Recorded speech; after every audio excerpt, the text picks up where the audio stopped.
Good morning students. इस video के माध्यम से हम लोग आर्ट की राइटिंग के विषय में जानकारी प्राप्त करेंगे। आर्ट की राइटिंग एक विशेष कला है जिसके माध्यम से हम दिए गए किसी भी विषय वस्तु के ऊपर एक सरल भाषा के अंतर्गत आकर्षक शैली में एक लेख लिखते हैं, जो पत्र पत्रिकाओं में प्रकाशित करने के लिए दिया जाता है ताकि अधिक से अधिक लोग उसके विषय में जानकारी प्राप्त करके उसमें दी गई सूचनाओं के विषय में समझें और साथ ही साथ उसके विषय में चैतन्य हो सके। इसके अंतर्गत विभिन्न प्रकार की घटना, उत्सव, समारोह, किसी कहानी का वर्णन, अनुभव का वर्णन या समाज की कोई समस्या दी जाती है जिसके ऊपर एक लेख लिखना होता है। उदाहरण स्वरूप यहाँ पर यह जो उदाहरण दिया हुआ है यह महिला सुरक्षा के ऊपर है। इस पर आपको लेख लिखना है, तो जितना अधिक से अधिक आप एग्जाम्पल्स देखेंगे, वीडियो समझेंगे, उतना ही अधिक आप कुशल होते चले जाएंगे और दिए गए किसी भी विषय वस्तु के ऊपर आसानी से आप एक लेख लिख सकते हैं।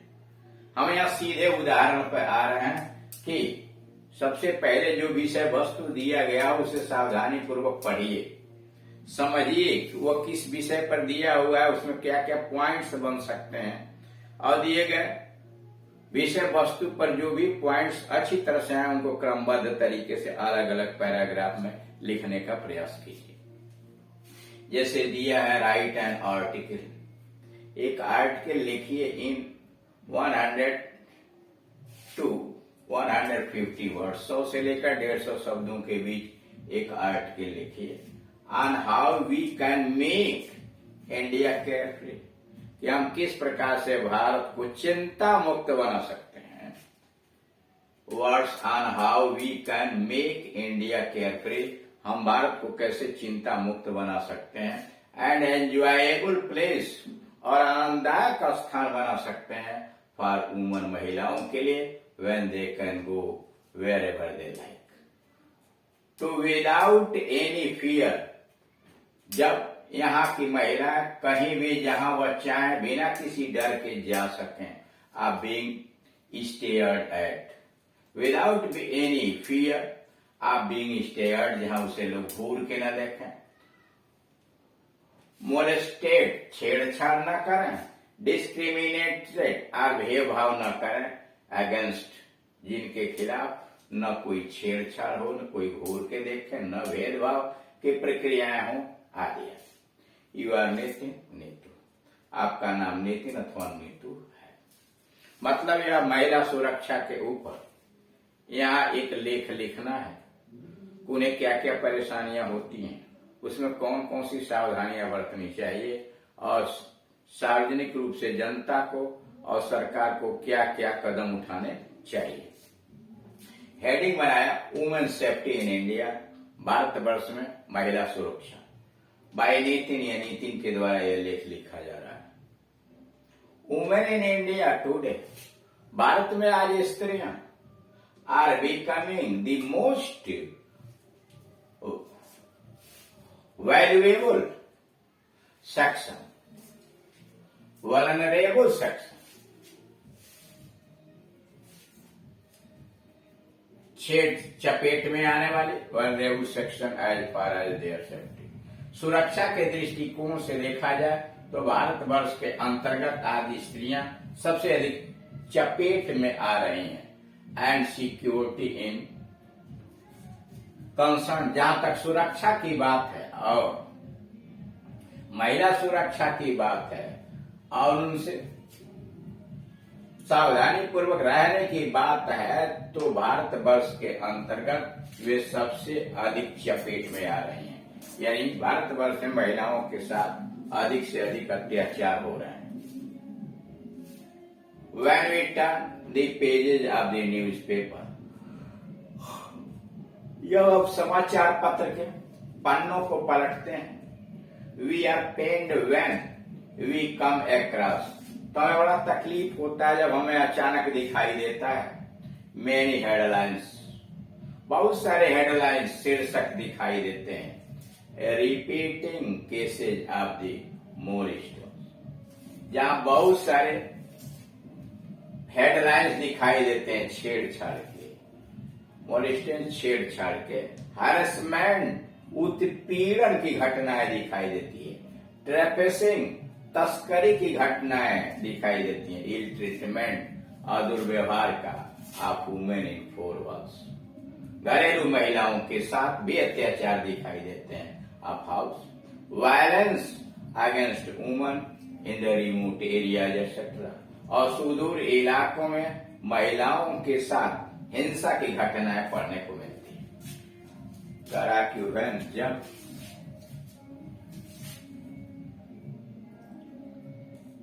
when we turn the pages of a newspaper, हम किसी भी समाचार पत्र के पन्नों को जब आप पलटते हैं तो we are pained, तो हमें बड़ा कष्ट होता है यह जान करके, when we come across many headlines, जब हमें अचानक बहुत सारे शीर्षक दिखाई देते हैं, रिपोर्टिंग केसेज आप जिसमें मामलों को उल्लेख किया गया है, मैरिस्टेंस यानी उनके छेड़छाड़ की घटनाएं, उत्पीड़न की घटनाएं, हैरेसमेंट और फैसिन और महिला तस्करी की घटनाएं, it treatment of women in 4 walls of the house, और घर के 4 दीवारी में रहने वाली महिलाओं के साथ दुर्व्यवहार, violence against women in the remote areas, और सुदूर के क्षेत्रों में महिलाओं के साथ हिंसा की घटनाएं देखने को मिलती हैं। Women feel unsafe and insecure, महिलाएं अपने आप को असुरक्षित समझती हैं एंड फील दैट, और महसूस करती हैं their freedom and liberty are jeopardized, और वह समझती हैं कि उनकी सुरक्षा जो है वह खतरे में पड़ गई। It is unbearable to imagine, यह सहना या कल्पना करना भी असहनीय है। The bright of women, blight of agri, the blight of women who are suffers, महिलाओं के विषय में यह सोचना भी कितना कष्टदायक और असहनीय है।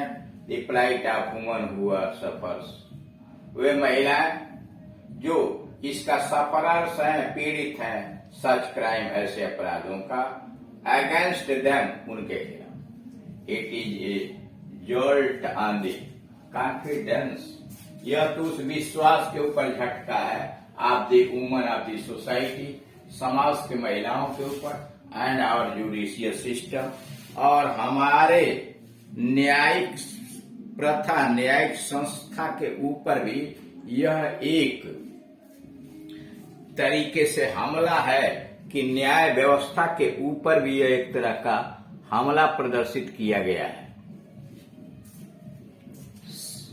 We generally play the game for any such incidents, हम प्राय ऐसी दुर्घटनाओं के लिए, ऐसी घटनाओं के लिए खेल जाते हैं, and hence have never succeeded in reaching the root cause of this, और ऐसे मामलों की तह तक इसके जड़ में हम पहुंचने का कारण नहीं ढूंढ पाते। An effective implementation of laws, कानून का एक प्रभावशाली ढंग से लागू होना, प्रोटेक्टिंग वुमेन्स राइट्स, महिलाओं के अधिकारों की सुरक्षा करना, ये the first step in this direction, इस दिशा में सबसे पहला कदम। An effective implement of laws, कानून का एक प्रभावशाली ढंग से प्रयोग, प्रोटेक्टिंग वुमेन्स राइट्स, और महिलाओं की सुरक्षा को, अधिकारों की सुरक्षा करना, is the first step in the direction, इस दिशा में पहला कदम। The law should be stringent and the predators, और कानून जो होना चाहिए वो अपराधियों के लिए स्ट्रिजेंट, कड़ी से कड़ी होनी चाहिए अपराधियों के लिए। सच क्राइम शुड बी सीवरली पनिश्ड, और ऐसे अपराधों के लिए बहुत कड़ी सजा भी मिलनी चाहिए। Such crime should be severely punished, और इस तरह के अपराधों को बड़ी कड़ी से कड़ी सजा मिलनी चाहिए। We also need to create social awareness, हमें सामाजिक जागरूकता भी उत्पन्न करनी चाहिए अबाउट दीज इश्यूज, ऐसे मामलों पर हमें सामाजिक जागरूकता भी उत्पन्न करनी चाहिए। एंड ऑस्ट्रेसाइज, और बहिष्कार करना चाहिए those who commit such crime, ऐसे दोषियों के खिलाफ, ऐसे अपराधियों के खिलाफ हमें बहिष्कार करना चाहिए। एंड नॉट द विक्टिम्स, न किसी का जो पीड़ित व्यक्ति के प्रति नहीं। बेटर सर्वेलेंस, और अच्छी निगरानी वाली व्यवस्था बाई लॉ, कानून के द्वारा। एनफोर्सिंग अथॉरिटीज, जो इससे संबंधित अधिकारियों के ऊपर दबाव डाला, इज आल्सो रिक्वायर्ड, यानी सबसे बेहतर निगरानी की व्यवस्था कानून के द्वारा जानी चाहिए, और इससे संबंधित अधिकारियों को दबावपूर्ण व्यवस्था की आवश्यकता है। The last but the most effective would be to teach, और सबसे अंतिम और सबसे प्रभावशाली होना चाहिए, सिखलाया जाना चाहिए सेल्फ डिफेंस टेक्निक, आत्म सुरक्षा तकनीकी सिखाई जानी चाहिए पॉपुलरली टू गर्ल्स, और जो प्रचलित रूप से लड़कियों के अंतर्गत और महिलाओं में सुरक्षा की तकनीक सिखाई जानी चाहिए in school, colleges, offices and essential colonies, residential colony, स्कूलों में, कॉलेजों में, कार्यालयों में और कॉलोनियों में रहने वाले लड़कियों, महिलाओं को सुरक्षा के लिए नई तकनीक सिखानी चाहिए। Only when this measures have been taken, केवल तभी जब ये चीजें उपयोग में लाई जाएंगी, India can become a carefree, तो भारत चिंता मुक्त हो सकता है, and enjoyable place for women, और महिलाओं के लिए एक आनंददायक स्थान भी बन सकता है। तो इस तरह से आपने देखा कि दिए गए विषय वस्तु को पहले पढ़िए सावधानी पूर्वक, और उसके बाद उस समस्या के ऊपर क्या क्या सूचनाएं कलेक्ट की जा सकती हैं, उन सूचनाओं को कलेक्ट करके क्रमबद्ध तरीके से एक अच्छा लेख लिखिए। और यह तभी संभव है जब अधिक से अधिक आप एक्सरसाइज हल करें, एक्सरसाइज पढ़ें, वीडियोज को देखें। Thank you.